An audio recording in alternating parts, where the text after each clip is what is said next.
السلام علیکم ورحمۃ اللہ وبرکاتہ، نحمده ونصلی علی رسولہ الکریم، اما بعد فاعوذ باللہ من الشیطان الرجیم، بسم اللہ الرحمن الرحیم، رب اشرح لی صدری ویسر لی امری واحلل عقدۃ من لسانی یفقہوا قولی۔ آج میں آپ سب کے ساتھ رسول اللہ صلی اللہ علیہ وسلم کی حدیث شیئر کروں گی۔ عن ابی ہریرہ قال قال رسول اللہ صلی اللہ علیہ وسلم ان اللہ لا ينظر الى صورکم واموالکم ولكن ينظر الى قلوبکم واعمالکم۔ سیدنا ابی ہریرہ رضی اللہ تعالی عنہ سے روایت ہے کہ رسول اللہ صلی اللہ علیہ وسلم نے فرمایا، بے شک اللہ تعالی تمہاری شکلیں اور تمہارے مال نہیں دیکھتا بلکہ وہ تمہارے دلوں اور اعمال کو دیکھتا ہے۔ اللہ تعالیٰ کا بندوں کو دیکھنا کوئی معمولی چیز نہیں ہے، اور پھر اللہ تعالیٰ کی پسندیدہ چیزوں میں سے انسان کی صورت اور مال نہیں، کیونکہ ان دونوں چیزوں کا بنانے والا تو وہ خود ہے۔ وہ انسان سے کیا دیکھنا چاہتا ہے؟ اس کا دل، اور کون سا دل؟ قلب سلیم۔ اور پھر صرف دل ہی نہیں بلکہ انسان کے اچھے اعمال بھی۔ عام طور پر ہم اپنی شکل و صورت اور اپنے مالوں کو زیادہ سے زیادہ اچھا بنانے اور زیادہ سے زیادہ بڑھانے کی فکر میں رہتے ہیں۔ ہماری زندگی کا ایک بڑا حصہ، ایک بڑا وقت اپنی شکل و صورت کی فکر میں گزرتا ہے۔ مثلاً خاص طور پر خواتین چھوٹے چھوٹے داغ دھبے دور کرنے کے لیے بعض اوقات گھنٹوں اپنے آپ کو مشقت میں ڈالتی ہیں۔ بعض اوقات ہم اپنے میک اپ کے لیے اپنا ڈھیروں مال خرچ کر لیتے ہیں۔ بعض اوقات ایک چھوٹا سا بال ہمیں اپنے چہرے پر بہت بدنما نظر آتا ہے، لیکن ان ساری کوششوں کے باوجود ہم اللہ تعالی کی نظر میں پسندیدہ نہیں ہو سکتے جب تک کہ ہمارا دل بھی خوبصورت نہ ہو اور ہمارے اعمال بھی خوبصورت نہ ہو۔ اسی طرح مال کمانے کی کوششوں میں بسا اوقات ہم اپنے سارے فرائض بھول جاتے ہیں اور ہم زیادہ سے زیادہ حاصل کرنے کی فکر کرتے رہتے ہیں، حتیٰ کہ دنیا سے رخصت ہونے کا وقت آ جاتا ہے، جیسا کہ قرآن پاک میں ایک جگہ آتا ہے، الہاکم التکاثر حتی زرتم المقابر، کہ غفلت میں ڈالے رکھا تم کو ایک دوسرے سے زیادہ حاصل کرنے یا کثرت کی طلب نے، یہاں تک کہ تم نے قبروں کی زیارت کر لی، یعنی دنیا سے رخصت ہو گئے۔ ایک انسان اگر دنیا کا سب سے امیر ترین انسان بن کے بھی مرے تو اللہ تعالیٰ کو اس کی کوئی پرواہ نہیں جب تک کہ اس کے دل اور عمل کی اصلاح نہ ہو۔ تو ہم سب کے لیے ضروری ہے کہ ہم پھر اپنے قلب کی اصلاح کی فکر کریں۔ یہاں پر لفظ قلوب استعمال ہوا ہے۔ اللہ تعالیٰ تمہارے دل کو دیکھتا ہے، اور دل ہی وہ چیز ہے جو انسان کو خود دیکھنے کی فرصت نہیں ہوتی۔ اللہ تعالیٰ کے علاوہ اگر کوئی کسی کے دل میں دیکھ سکتا تو وہ انسان کا اپنا ہی دل ہوتا ہے۔ لہذا اپنے دل کی اصلاح کی فکر جب تک ہم خود نہیں کرتے اور جب تک ہم اپنا علاج خود نہیں کرتے اور اس کے لیے خود محنت نہیں کرتے، اس وقت تک بات نہیں بنے گی۔ تو ہم سب کو اس پہلو کی طرف خاص طور پر توجہ دینے کی ضرورت ہے، کیونکہ دل ہی مرکز ہے ہمارے ارادوں کا، ہماری سوچوں کا، ہماری نیتوں کا، اور اگر ہماری کسی بھی کام میں نیت درست نہیں تو عمل خواہ بظاہر دیکھنے میں کتنا بھی خوشنما، کتنا بھی لوگوں کا من پسند، کتنا بھی بظاہر اچھا نظر آئے، لیکن وہ اچھا نہیں جب تک کہ وہ اللہ تعالیٰ کی نگاہ میں اچھا نہیں، اور اللہ تعالیٰ کی نگاہ میں وہی عمل قابل قبول ہے جس کے پیچھے اچھی نیت ہے، اچھا ارادہ ہے، اور نیت اور ارادوں کا تعلق پھر دل سے ہے۔ دل کی اصلاح میں سب سے پہلے تو ہمیں فکر یہ کرنی چاہیے کہ اس میں ہمارا دل ہر طرح کے شرک سے پاک ہو، کفر سے پاک ہو، منافقت سے پاک ہو۔ یہ تین بنیادی چیزیں ایسی ہیں جو دل کی بڑی بیماریاں آپ کہہ سکتے ہیں، اگر انسان دل میں اللہ کے علاوہ کسی اور کی محبت رکھتا ہے اور وہ محبت اللہ کی محبت پہ غالب آ جاتی ہے، اسی طرح اگر دل میں اللہ تعالیٰ سے بڑھ کر کسی اور کا خوف ہے، یا پھر انسان اپنے نیک اعمال کسی اور کو دکھانے کے لیے کرتا ہے، تو یہ تمام چیزیں شرک میں شمار ہوتی ہیں۔ عام طور پر ہم شرک کا معنی یہ سمجھتے ہیں کہ غیر اللہ کے لیے سجدہ کرنا، یا غیر اللہ کے لیے نظر و نیاز کرنا، یا اللہ تعالیٰ کے علاوہ کسی اور سے دعا مانگنا، لیکن شرک صرف یہیں پر ختم نہیں ہوتا۔ جب انسان کوئی بھی نیک کام اللہ تعالیٰ کے علاوہ کسی اور کی خوشنودی کے لیے بھی کرتا ہے تو پھر وہ بھی شرک کا ہی شکار ہوتا ہے۔ قرآن پاک میں اللہ تعالیٰ فرماتے ہیں، من کان یرجو لقاء ربہ فلیعمل عملا صالحا ولا یشرک بعبادۃ ربہ احدا، کہ جو شخص اللہ تعالیٰ سے ملاقات کا امیدوار ہو اسے چاہیے کہ اچھے کام کرے اور اپنے رب کی عبادت میں کسی ایک کو بھی شریک نہ کرے۔ یعنی عبادت سے مراد یہاں نماز، روزہ، حج، زکوٰۃ کے علاوہ باقی نیک اعمال بھی ہیں، کہ جب انسان کوئی بھی اچھا کام کرے، خواہ وہ چھوٹا ہو یا بڑا، تو اس میں اس کے دل میں، اس کی نیت میں ہونا یہ چاہیے کہ میں اس کا صلہ اپنے رب سے چاہتا ہوں، مجھے اس کا اجر اپنے رب سے چاہیے، اور میں اپنے رب ہی کی رضا کے لیے یہ سب کچھ کر رہا ہوں۔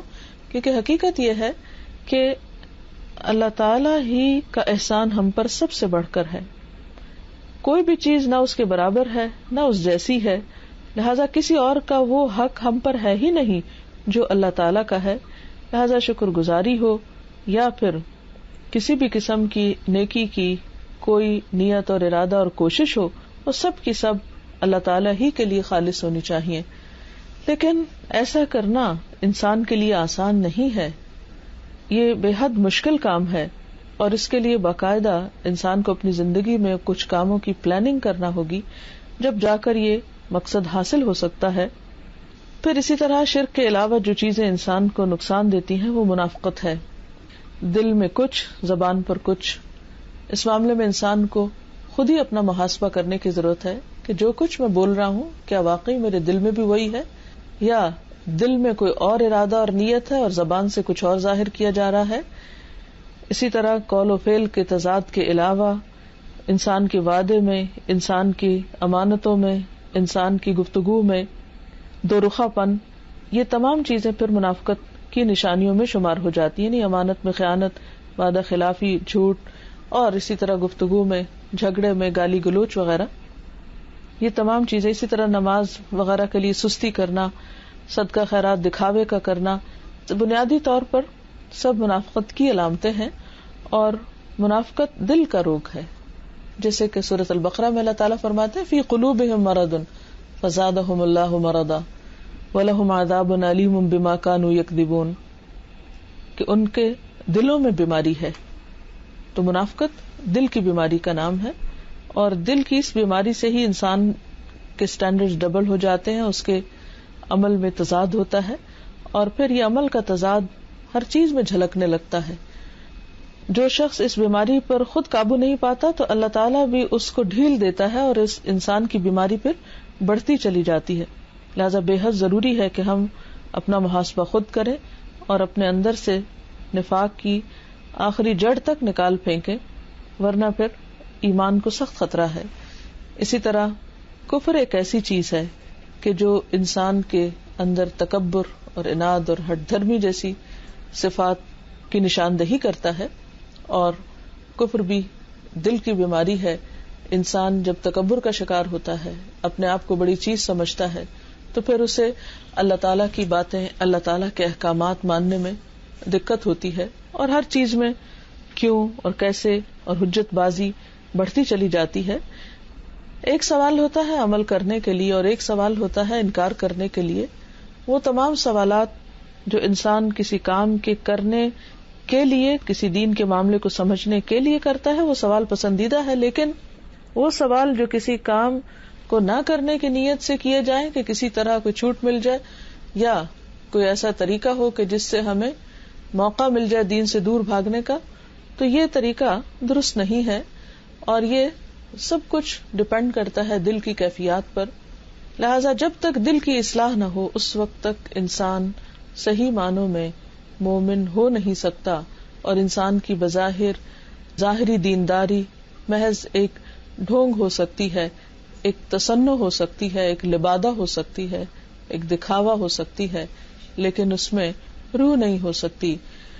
اس کی مثال ایسے ہی ہے کہ جیسے آرٹیفیشل پھول ہوتے ہیں یا آرٹیفیشل پھل ہوتے ہیں، دیکھنے میں بہت خوبصورت نظر آتے ہیں اور بعض اوقات اصل سے بھی بہت قریب نظر آتے ہیں، لیکن ان آرٹیفیشل پھولوں میں نہ خوشبو ہوتی ہے، نہ ان کو چھو کر یا ان کے قریب جا کر ان سے کوئی فائدہ اٹھایا جا سکتا ہے، صرف محض دیکھنے کی حد تک وہ خوبصورت نظر آتے ہیں. اسی طرح جس عمل میں اخلاص نہ ہو، جس عمل کے اندر ایمان نہ ہو، اللہ تعالی کی رضا نہ ہو، اس عمل میں بھی پھر وہ محض پلاسٹک کے پھولوں یا نقلی پھولوں جیسا طریقہ کار ہوگا، اور یہ اللہ تعالیٰ کو پسند نہیں، کیونکہ اللہ تعالیٰ کو دھوکہ نہیں دیا جا سکتا. یہ دھوکہ دینا بھی منافقین ہی کی علامت ہے. یخادعون اللہ والذین آمنوا وما یخدعون الا انفسهم، کہ اللہ تعالیٰ کو دھوکہ دیتے ہیں اور ایمان والوں کو دھوکہ دیتے ہیں، حالانکہ وہ نہیں دے سکتے مگر اپنے آپ ہی کو دھوکہ دیتے ہیں. اور انسان جب اس قسم کی دھوکہ بازی یا دکھاوا کرتا ہے یا لوگوں کی نظر میں اچھا بننے کے لیے نیک عمل کرتا ہے، حالانکہ اس کے سامنے اللہ تعالیٰ کی رضا نہیں ہوتی، ایسا عمل نہ تو اللہ تعالیٰ کی نظر میں پسندیدہ ہے اور نہ ہی وہ انسان کے اندر واقعی ایک پرماننٹ کردار اور اخلاق اور عمل کی تبدیلی کا سبب ہوتا ہے. ایسا شخص وقتی طور پر کسی چیز سے متاثر ہو کر اپنا ایک عمل ظاہر کرتا ہے، اور پھر جب وہ تاثر ختم ہوتا ہے تو اس کا عمل بھی بدل جاتا ہے. اسی لیے کہیں کسی ایک طرز عمل کا مظاہرہ کرتا ہے اور کہیں دوسرے طرز عمل کا، اندر سے کچھ ہوتا ہے اور باہر سے کچھ. تو جب تک ان چیزوں کی اصلاح نہ ہو اس وقت تک ہم صحیح مومن بن نہیں سکتے، صحیح طور پر اسلام کی نمائندگی بھی نہیں کر سکتے، اور ایسا عمل اللہ تعالیٰ کو راضی کرنے کا سبب بھی نہیں ہو سکتا.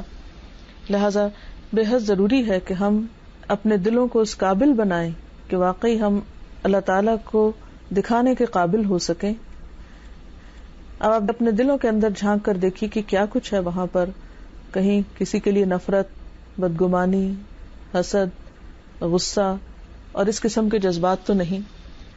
یقینی طور پر انسان کی زندگی میں ایسے مراحل آتے رہتے ہیں کہ جس میں انسان کو غصہ بھی آتا ہے، کسی کے خلاف بدگمانی بھی ہو سکتی ہے، لیکن ایسی بہت سی چیزوں کو دل کے اندر ٹھہرنا نہیں چاہیے.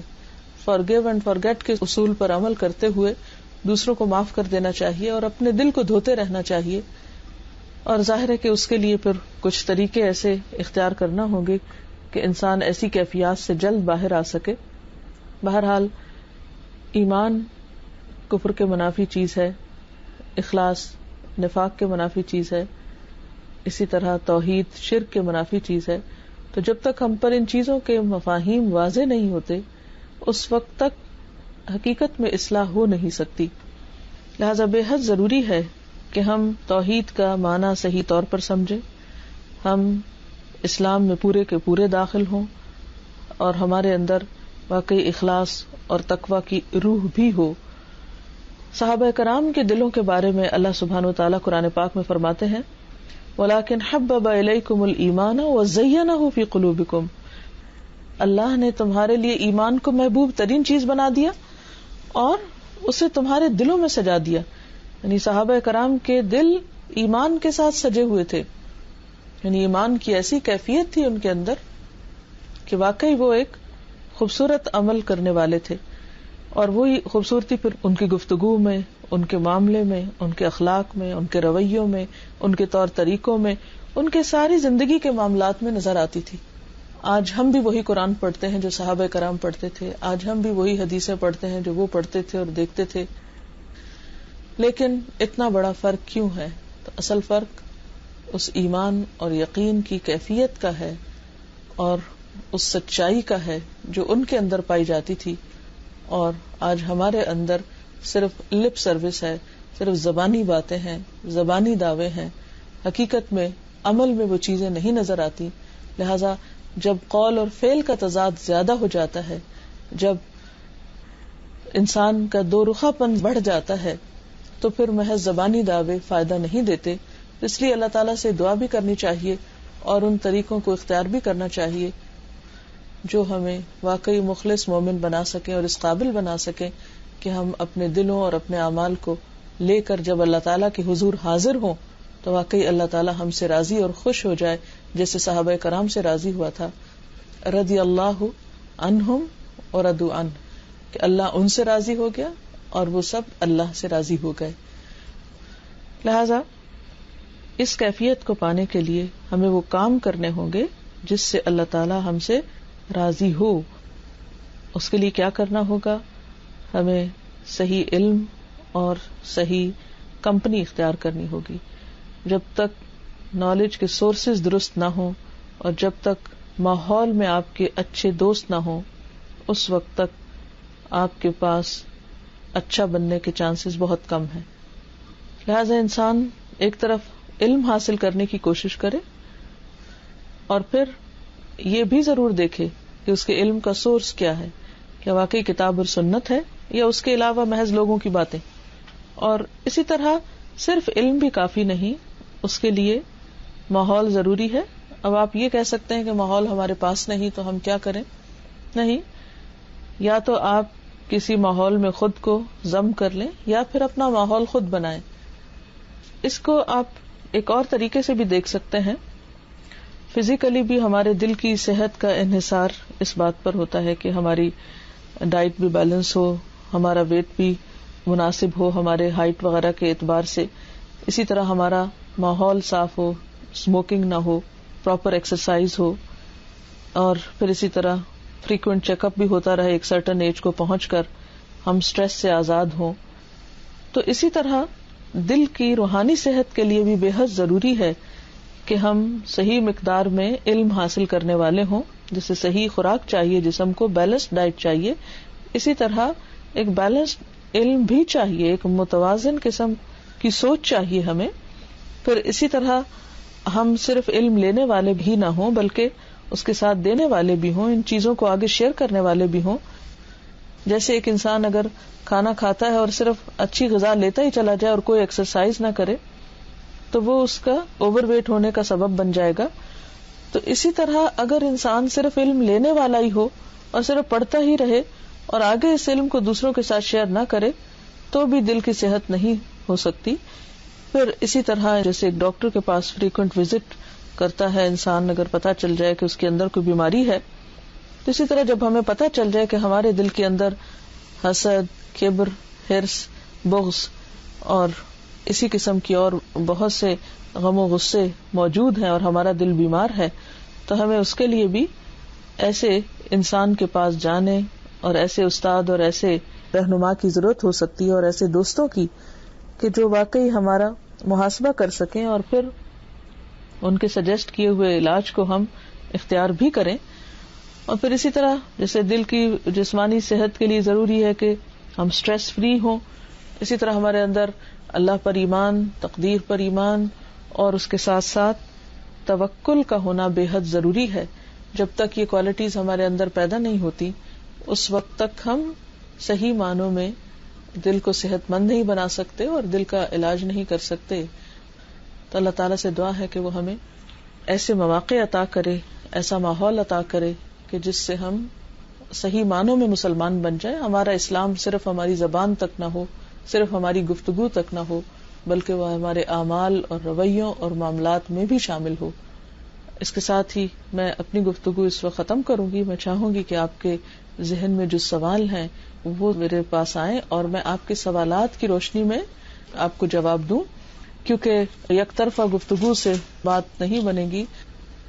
تو بات یہ ہے کہ میں آپ سے یہ چاہوں گی کہ آپ سوال موضوع کی مناسبت سے کیجئے، پھر اس کے بعد جنرل کوسچن ہو سکتے ہیں، لیکن سب سے پہلے ضروری ہے کہ آپ کے سوالات جو آج کی اسپیچ سے متعلق ہیں، اگر کوئی بات آپ کو سمجھ نہیں آ رہی تو اس سے متعلق آپ سوال کیجئے. آپ نے سوال کیا ہے کہ what are several ways that we can cure our heart، کہ وہ کون سے مختلف طریقے ہو سکتے ہیں جس میں ہم اپنے دلوں کی بیماریوں کی اصلاح کر سکتے ہیں. جیسے میں نے ابھی عرض کیا، اگر آپ نے میری گفتگو کا آخری حصہ سنا ہو تو اس میں نے آپ سے یہ ذکر کیا کہ جس طرح ہم جسمانی طور پر اپنے دل کی صحت کے لیے جو طریقے اختیار کرتے ہیں، اسی طرح ہمیں روحانی صحت کے لیے بھی مختلف طریقے اختیار کرنے ہوں گے. مثلاً آپ کو میں نے یہ بتایا کہ دل کی بیماری کا سبب جیسے سٹریس ہوتا ہے، اوور ویٹ ہونا ہوتا ہے، ان بیلنس ڈائٹ ہے، اسموکنگ ہے، اور اپنے ہیلتھ کے بارے میں اوور آل کیئر لیس ہونا ہے. تو اب آپ کو ان چیزوں سے نجات حاصل کرنی ہوگی، اور اس کے لیے کیا ضروری ہے کہ جیسے فوڈ کا انٹیک ہوتا ہے اسی طرح علم کا انٹیک ہونا چاہیے، اور ایک بہت متوازن طریقے سے.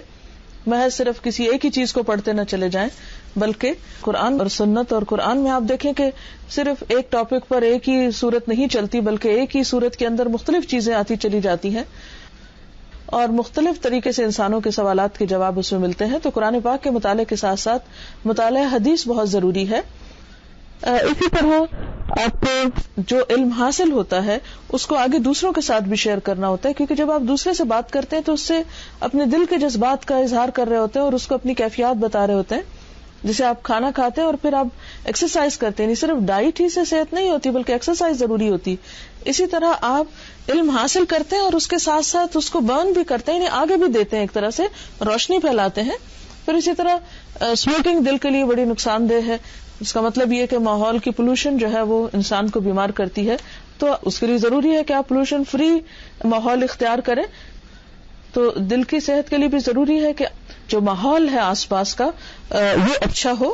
پھر اسی طرح جیسے آپ ڈاکٹر کے پاس جاتے ہیں، فریکوینٹ وزٹ کرتے ہیں، اسی طرح آپ اپنے کسی استاد کے پاس، کسی قریبی دوست کے پاس اپنے دل کی بیماریوں کا ذکر کر کے اس سے حل پوچھ سکتے ہیں. مثلاً اگر آپ کو غصہ بہت آتا ہے، یا آپ کے اندر حسد جیسی بیماری ہے، یا ہرس ہے، یا حب دنیا ہے، یا وٹ ایور، تو جو بھی بیماریاں ہیں اس کے حسب حال ہر شخص اپنے اپنے کیس کو الگ طور پر سمجھتا ہے اور اس خاص بیماری کے لیے خاص قسم کا علاج اپنے استاد سے سجیسٹ کرا سکتا ہے. جی اب آپ سوال پوچھ لیجئے. کہ ایک عام انسان کے لیے بعض اوقات یہ ڈسکریمنیٹ کرنا مشکل ہوتا ہے کہ وہ کیا پڑھ رہا ہے اور کیا نہیں پڑھ رہا، لیکن اگر آپ بنیادی طور پر قرآن پاک کے ساتھ ایک تعلق رکھتے ہیں، اور مثلاً اگر آپ اس کا جیسے لفظی ترجمہ سیکھ رہے ہیں یا آپ اس کے ٹرانسلیشن کو بار بار پڑھتے ہیں، تو آپ کے اپنے اندر ایک میزان قائم ہو جاتا ہے. پھر اسی طرح جب دوسری چیزیں آپ پڑھتے ہیں تو آپ ایک فلٹریشن کے اصول پر عمل کرتے ہوئے بہت سی چیزوں کو فلٹر کر لیتے ہیں. اور فلٹریشن میں آپ دیکھیے کہ اللہ تعالیٰ نے ہمارے جسم میں بھی مختلف طرح کے فلٹریشن کے سسٹم رکھے ہوئے ہیں، ہمارے ناک، ہمارے کان، ہماری آنکھوں کے لیے، ان کی حفاظت کے لیے. تو اسی طرح ہمارے دل اور دماغ کی حفاظت کے لیے بھی فلٹریشن کا عمل جو ہے وہ ضروری ہے، اور اس کے لیے آپ کے اپنے اندر ایک فرقان ہونا چاہیے. دوسرا یہ کہ بیرونی ذرائع میں بھی ایسی کتابیں اور ایسی چیزیں موجود ہیں جو انسان کو اگر علم حاصل کرتا رہے تو ایک وقت آتا ہے کہ وہ خود بھی اس کو سمجھنے لگتا ہے. عموماً مشکل اس وقت ہوتی ہے جب ہم بالکل کچھ پڑھتے نہیں ہیں اور بس پھر جو ہاتھ لگے اسے دیکھنے لگتے ہیں. تو علماء نے اس پہ بہت محنت کی ہے، صحیح اور ضعیف کو الگ الگ نکال کے رکھا ہے، اور ایسے اسکالرز اور ایسی سورسز موجود ہیں کہ جو آپ کو اس کے بارے میں بتا بھی سکتے ہیں. ڈھونڈنے سے سب چیزیں مل سکتی. اگر آپ نے شروع سے لیکچر سنا ہو تو میرا خیال ہے کہ سب سے پہلے میں نے جو سند پڑھی ہے عربی میں اور پھر اردو میں، دونوں میں نے رسول اللہ صلی اللہ علیہ وسلم کا نام لیا ہے.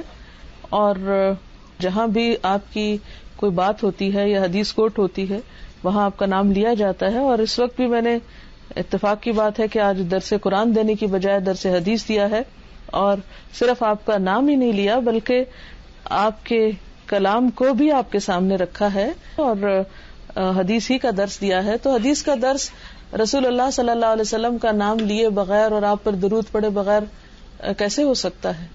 آپ خود ہی سوچیے اس بات کو. آپ نے سوال کیا تھا کہ آپ اپنے ہسبینڈ کو کس طرح اس راستے پر لا سکتے ہیں. بات یہ کہ آپ خود کیسے اس راستے پر آئی ہیں. جس راستے سے آپ خود آئی ہیں اسی راستے کو آپ انہیں بھی دکھا دیجئے تو انشاءاللہ تعالیٰ ان کے لیے بھی آسان ہو جائے گا. جی میرا سوال یہ ہے کہ بعض دفعہ کوئی بڑا آپ کی فیملی کا ممبر یا آپ کے ماں باپ یا بہن بھائی میں سے مطلب کسی کی بات آپ کو بری لگ جاتی ہے، کوئی بات ہو جاتی ہے اور آپ لحاظ میں تو شکایت بھی نہیں کر پاتے، نہ دل صاف کر پاتے، تو اس صورت میں آپ اپنا دل کیسے صاف کریں گے؟ آپ کی بات درست ہے کہ بعض اوقات انسان کسی ایسے شخص سے ہرٹ ہو جاتا ہے جس کو بتا بھی نہیں سکتا, اور پھر وہ دل ہی دل میں غصہ رکھتا ہے اور مشکل ہوتی ہے اس کو اپنی اصلاح کرنے میں. تو بات یہ ہے کہ اگر آپ دوسرے انسان کی صرف پھر برائی کو ہی یاد نہ رکھے, اس کی کسی اچھائی کو یاد کر لیں, تو انشاءاللہ وہ غصہ کم ہوگا. دوسرا یہ ہے کہ اپنے بارے میں سوچیں کہ ہم سے بھی تو غلطیاں ہو جاتی ہیں, معلوم نہیں ہم نے کتنے لوگوں کو ہرٹ کیا ہوگا, کتنے لوگوں کو تکلیف دی ہوگی. تو اس لیے ہم دوسروں کو اگر معاف کرنا سیکھ لیں تو ہمارا اپنا بھلا ہے اور اسی میں ہی ہماری خیر ہے, کیونکہ ہم جتنا بھی اپنے دل میں نفرت رکھیں گے تو خود ہی کو نقصان پہنچائیں گے. اس سے ہمارے اپنے دل کے بیمار پڑنے کے نہ صرف اسپرچولی بلکہ جسمانی طور پر بھی اسٹریس اور غم, غصہ جو ہے انسان کے لیے ہلاکت خیز ہے اور انسان کو نقصان دینے والا ہے. کیا لیڈی کو جمعہ میں فرض سے پہلے اور بعد 4 سنت ادا کرنا چاہیے؟ دیکھیں, جمعہ کے احکام لیڈیز اور مردوں کے لیے فرق نہیں ہے. اگر خواتین جمعہ پڑھنے کے لیے جاتی ہیں تو وہ وہی طریقہ اختیار کریں گی جو مردوں کے لیے ہوتا ہے. Next question. Does a physically weak heart has any link with spiritual here? ان کا سوال یہ ہے کہ کیا فزیکلی ویک ہارٹ جو ہے وہ اسپرچولی ویک ہونے سے کوئی تعلق رکھتا؟ نہیں, ضروری نہیں ہے. ایک شخص ہو سکتا ہے جسمانی طور پر اس کا دل بیمار ہو لیکن روحانی طور پر وہ اسٹرانگ ہو, لیکن عموماً یہ ہوتا ہے کہ جب ہم روحانی طور پر بیمار ہوتے ہیں تو جسمانی طور پر بھی ہمارا دل بیمار ہوتا ہے, لیکن بعض اوقات اس کی وجہ کچھ اور بھی ہو سکتی ہے, اس لیے کوئی ضروری قاعدہ نہیں ہے. کین وی ریڈ تہجد اینڈ فجر صلاح لاؤڈ؟ Please comment. اس میں آپ دیکھیے کہ اگر آپ اپنے اون پر ہیں تہجد کی نماز میں تو آپ اتنا اونچا پڑھیے کہ جس سے آپ خود ہی سنیں, گھر والوں کی نیند ڈسٹرب نہ ہو. اور فرض نماز کو بھی بہت لاؤڈلی نہیں پڑھیں, بس آپ کے اپنے کان سنیں, اور بالکل ایسا بھی نہیں پڑھیں کہ دل میں ہی آپ منہ بند کر کے پڑھتے رہیں. ہلکا ہلکا آپ کے اپنے کانوں کو سننا چاہیے, اور اگر نہیں بھی تو کم از کم محسوس ہونا چاہیے آپ کو کہ آپ واقعی کچھ پڑھ رہے ہیں. Can you expand on smoking being haram? Since some people say it's okay and it's not that haram. اصل بات یہ ہے کہ صرف حلال اور حرام ہی کی بات نہیں. قرآن پاک میں اللہ تعالیٰ فرماتے ہیں کہ پاکیزہ چیزیں کھاؤ, کلوا من طیبات ما رزقناکم. تو انسان کے لیے ضروری ہے کہ وہ طیب اور پاک چیز اختیار کرے جو بھی وہ اپنے اندر لے جا رہا ہے. تب ظاہر ہے کہ دھواں جو ہے وہ طیب تو نہیں ہے, یعنی طیب سے مراد یہ ہے کہ کوئی خوشگوار چیز تو نہیں ہے, کوئی عمدہ چیز تو نہیں ہے. آپ کو معلوم ہے کہ جب ہمارے ہارٹ سے گندا خون ہمارے لنگز میں جاتا ہے تو وہاں پر آکسیجن اس کو صاف کرتی ہے اور ہم کاربن ڈائی آکسائڈ باہر نکالتے ہیں, اور ہم ظلم کیا ڈھاتے ہیں اپنے اوپر کہ ہم اسموکنگ کر کے دھوئیں کو اپنے لنگز میں لے جاتے ہیں. جہاں ہارٹ کلین ہو رہا ہوتا ہے وہ کلین ہونے کی بجائے اور میلا ہو جاتا ہے, اور جب ہمارے جسم میں میلا خون دوڑتا ہے تو آپ خود سوچیے کہ پھر ہماری صحت کا کیا عالم ہوگا. تو اپنے آپ کو خود اپنے ہاتھوں سے نقصان نہیں دینا چاہیے, اور ایسی چیزوں سے پرہیز کرنا چاہیے جس میں ہمارے مال کا بھی نقصان ہے اور ہماری صحت کا بھی نقصان ہے. ہم بعض اوقات اسموکنگ کر کے اپنے بہت سے عزیزوں کے حقوق مار رہے ہوتے ہیں, اپنے بچوں کے حقوق بعض اوقات غصب کر رہے ہوتے ہیں, کیونکہ ایسی عادات بعض اوقات انسان کو صرف تھوڑے پر نہیں پھر آگے آگے اس پر لے جاتی ہیں. میں کوئی مفتی نہیں ہوں کہ میں آپ کو اس کے حلال حرام ہونے کا فتویٰ دوں, لیکن یہ بات پورے وثوق سے کہتی ہوں کہ اس میں کوئی خیر نہیں ہے. یعنی اس کا حساب کیا دیں گے آپ کے, محض آپ نے اپنے مال کو جلا کے اس کا دھواں اپنے اندر ڈال لیا, اس میں کوئی بھلائی کی چیز نظر نہیں آتی کسی بھی اعتبار سے. اگلا سوال ہے, لیڈیز پر جمعہ فرض نہیں ہے, ان کو ظہر پڑھنی چاہیے؟ جی ہاں, ظہر کی نماز فرض ہے, جمعہ تو فرض نہیں ہے لیکن ظہر کی نماز فرض ہے. ہاں, اگر آپ کسی مسجد میں ہیں اور جمعہ کی نماز ہو رہی ہے تو آپ وہاں ظہر پڑھنے کی بجائے اگر جمعے میں شریک ہو جائے تو بہت اچھا ہے. آج کل بھی آپ نے دیکھا ہوگا کہ مسجد نبوی میں اور حرم پاک میں خواتین جمعے کی نماز ذوق و شوق سے پڑھنے کے لیے جاتی ہیں. تو اگر کوئی خاتون پڑھنے کے لیے جانا چاہے تو اس کو روکنا نہیں چاہیے, اور خاص طور پر ایسے ممالک میں جہاں پر عموماً عبادت کے مواقع اور اذان سننے کے اور خطبہ اور تعلیم کے بہت کم ہیں. تو جمعے کا دن ایسا ہے کہ جس میں آپ اگر کہیں خاص درس نہیں بھی ہو رہا تو جمعے کی نماز میں شریک ہو کر آپ دونوں طرح سے عبادت اور تعلیم کا فائدہ اٹھا سکتے ہیں. اگلا سوال ہے, ہر جگہ ہر کوئی سود دیتا ہے یا لیتا ہے, جبکہ قرآن میں یہ حرام ہے, تو اسلامی ملک میں کیوں اس پر نہیں سوچا جاتا؟ بہت کچھ سوچا جاتا ہے اور الحمدللہ اس میں کافی پروگرس بھی ہو رہی ہے, لیکن ظاہر ہے کہ اس میں وقت لگے گا. لیکن یہ کہنا کہ سوچا کیوں نہیں جاتا یہ درست نہیں ہے, سوچا جا رہا ہے. دوسرا سوال ہے some people talk about imams and following an imam for fiqh. Is that true? اس میں ٹرو اور فالس کی تو بات نہیں ہے. اس میں یہ ہے کہ مختلف طریقے ہیں جو جس ماحول میں ہے اور اس کو اس کے آس پاس جس طرح کے علماء ہیں وہ عام شخص کو اسی طرح گائیڈ کریں گے. ایک عام انسان کے لیے تو وہی طریقہ ہوگا جس پر کوئی دینی عالم یا رہنما اس کو گائیڈ کرے گا, لیکن علماء کے لیے ضروری ہے کہ بہرحال وہ تحقیق سے کام لیں اور محض صرف ایک ہی چیز کو پابندی نہیں کریں. کیا عورت کسی غیر مرد کی آواز سن سکتی ہے؟ عورت کسی غیر مرد کی آواز سن سکتی ہے؟ میرا خیال ہے کہ اس میں حرج کی کیا بات ہے. آپ ٹیلی فون سنتے ہیں, آپ نیوز سنتے ہیں, ٹیلی ویژن سنتے ہیں, تو اس میں سب آوازیں تو سن رہے ہوتے ہیں. اگلا سوال, دل کی کیفیت بدلتی رہتی ہے, how to keep it in one state? It's not possible. امتحان اسی بات کا تو ہے کہ جب دل پلٹے تو واپس اس کو اصل پہ لایا جائے.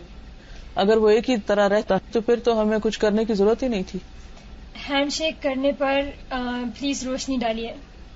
ہینڈ شیک سے مراد کیا ہے؟ اگر خواتین باہم ہینڈ شیک کرتی ہیں اور مرد باہم ہینڈ شیک کرتے ہیں تو یہ تو اجر و ثواب کا باعث ہے. ایک مومن کا ہاتھ دوسرے مومن کے ہاتھ میں جب تک ہوتا ہے اس کے لیے گناہوں کی بخشش کا ذریعہ بنتا ہے یہ سب کچھ.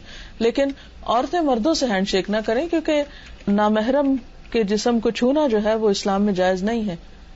فرض نماز کے بعد ہاتھ اٹھا کر دعا مانگنا سنت سے ثابت ہے؟ مجھے اس کا علم نہیں ہے. اور دعا مانگنے میں ہاتھ اٹھانے میں حرج کیا ہے؟ اگلا سوال ہے, السلام علیکم. I have a question about black magic. Lately different weird things have happened to me and my family and some people say that it's due to black magic. What can I do about it and how do I know it is black magic? And what if I know who is doing it on me and my family? What should I do?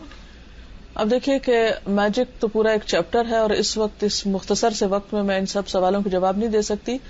ایک lecture ہے میرا اس پر, جادو حقیقت اور علاج.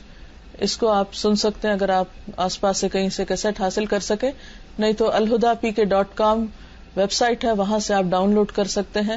وہاں پر lecture موجود ہے, آپ اس کو سن لیجئے اور اس میں آپ کو انشاءاللہ ان سوالوں کے جواب مل جائیں گے. اگلا سوال ہے, تعویذ کے بارے میں کیا حکم ہے؟ کیا بلیک تھریڈ ود تعویذ around the neck is allowed?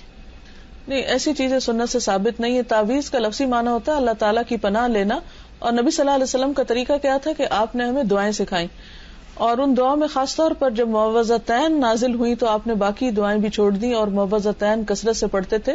صبح و شام 3 بار قل اعوذ برب الفلق, قل اعوذ برب الناس, ہر نماز کے بعد قل اعوذ برب الفلق اور قل اعوذ برب الناس. اور اسی طرح جب بھی آپ ایسی کوئی چیز محسوس کریں, ڈر خوف کی, تو آیت الکرسی اور اللہ کا ذکر کریں, تو انشاءاللہ العزیز وہ کسی بھی دھاگے کے لٹکانے سے بدرجہاں بہتر ہے. What is the best dua for our parents that are alive and our parents that have passed away? اللہ تعالیٰ نے خود قرآن پاک میں سکھائی ہے, رب ارحمہما کما ربیانی صغیرا. رب, اے میرے رب, ارحمہما, تو ان دونوں پر رحمت فرما, کما, جیسا کہ, ربیانی, ان دونوں نے میری پرورش کی, صغیرا, چھوٹے ہوتے وقت. یعنی والدین نے جس طرح میرے بچپن میں لک آفٹر کیا مجھے اور کیئر کی میری, اور جس طرح براٹ اپ کیا اور محنت کی اس میں, تو یا اللہ ان کی ان کوششوں کا انہیں بہترین صلاح دے اور اس کے بدلے ان پر اپنی رحمت فرما. تو رحمت کی دعا بہترین دعاؤں میں سے ہے, خواہ کوئی زندہ ہو یا فوت ہو چکا ہو. What are the best du'as for memorizing Quranic ayat? رب اشرح لی صدری ویسر لی امری, یہ دعا. Can you describe the importance of tafsir? تفسیر کا لفظی معنی ہوتا ہے کھولنا, یعنی قرآن پاک کا مفہوم واضح کرنا.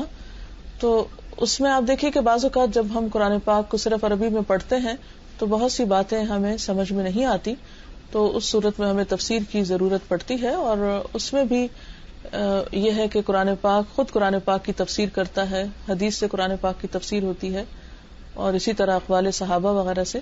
جی. اگلا سوال ہے کہ جب کوئی فوت ہو جاتا ہے تو کیا ہم ان کی تصویر یا مووی دیکھ سکتے ہیں؟ ضرورت کیا ہے اس کی؟ جب وہ فوت ہو گیا تو بس چلا گیا, لیکن اگر کوئی چیز موجود ہے اور آپ کے سامنے آ گئی اور آپ آنکھیں نہیں بند کریں, دیکھ لیں. لیکن ایسی چیزوں سے وقت ہی ضائع ہوتا ہے. انسان سارا وقت ماضی کی سوچوں میں رہے, مرنے والوں کی تصویریں دیکھتا رہے اور ان کی مووی تو یہ ہم کس شغل میں مبتلا ہیں؟ ہماری زندگی کا وقت اتنا تھوڑا ہے اور ہمیں اپنے لیے عمل کرنے کے لیے بہت کچھ ابھی کرنا ہے. ہم افورڈ نہیں کر سکتے کہ ہم اس طرح کے کاموں میں اپنے وقت کو ضائع کریں. اچھا، یہ ہینڈ شیک پہ دوبارہ کہہ رہی ہیں کہ no my question is hand shake. I have heard recently in a conference that hand shake with Muslim man is not allowed, but hand shaking with non Muslim, one lady, she said that there is a fatwa that you can shake it because they do not know about the religion and they take it as their insult. اس کی دلیل کیا ہے؟ میرے پاس تو اس کی کوئی دلیل نہیں کہ نبی صلی اللہ علیہ وسلم نے کبھی کسی نان مسلم عورت سے ہاتھ ملایا ہو یا صحابہ کرام کے طریقے سے پتہ چلتا ہو. اس لیے میرا خیال ہے کہ ہمیں دین کے معاملے میں کوئی بھی بات اگر کرنا ہو تو وہ محض عقل کی بنیاد پر نہیں، قرآن و سنت کی بنیاد پر ہی اس کو دیکھنا ہوگا. آپ کی آواز کوئی غیر مرد سن سکتا ہے؟ میننگ کیا یہ جائز ہے؟ اگر آپ خاتون ہیں تو میں آپ سے پوچھوں گی کہ کیا آپ کی آواز کو غیر مرد سن سکتا ہے؟ کیا آپ نے کبھی ٹیلی فون پر یا کبھی بازار میں شاپنگ کرتے وقت کسی مرد سے بات کی ہے؟ اگر عام دنیا کی گفتگو کرنے میں مرد آواز سن سکتا ہے تو کیا دین کی بات کرتے ہوئے آواز نہیں سنی جا سکتی یا نہیں سننی چاہیے؟ Can we do سجدہ تلاوت at sunrise, sunset یا پھر زوال ٹائم؟ سجدہ تلاوت تو کسی وقت بھی کیا جا سکتا ہے، نوافل پڑھنے سے منع کیا گیا. It says that call Allah with His names. Can we call Him with the names of Khuda or God? Because these are not included in the 99 names of Allah. بنیادی طور پر اس سے مراد کیا ہے؟ خدا بول کے آپ مانا کیا لیتے ہیں؟ یہ گاڈ بول کے آپ کیا آپ کے ذہن میں ہوتا ہے؟ آپ کی نیت پر ڈیپینڈ کرتا ہے کہ آپ کس کے لیے لفظ استعمال کر رہے ہیں. 99 نیمز میں تو اور بھی اللہ تعالیٰ کے بہت سے نام نہیں ہیں.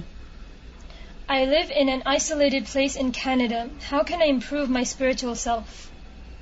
اب تو کمیونیکیشن کے ذرائع اتنے زیادہ ہیں، آپ ٹیلی فون پر اپنی اور بہنوں سے رابطہ رکھ سکتی ہیں ود ان کینیڈا یا اور جگہوں پر بھی، اور اس طرح کا سلسلہ ہو سکتا ہے. اور اس کے ساتھ ساتھ آپ اچھی سائٹس پہ جا کے قرآن پاک کی تجوید سیکھیے، قرآن پاک کو بہتر بنائیے، تفسیر پڑھیے اور بہت سے کام جو آپ اچھے کر سکتے ہیں، تو انشاءاللہ وقت گزرنے کا پتہ ہی نہیں چلے گا آپ کو.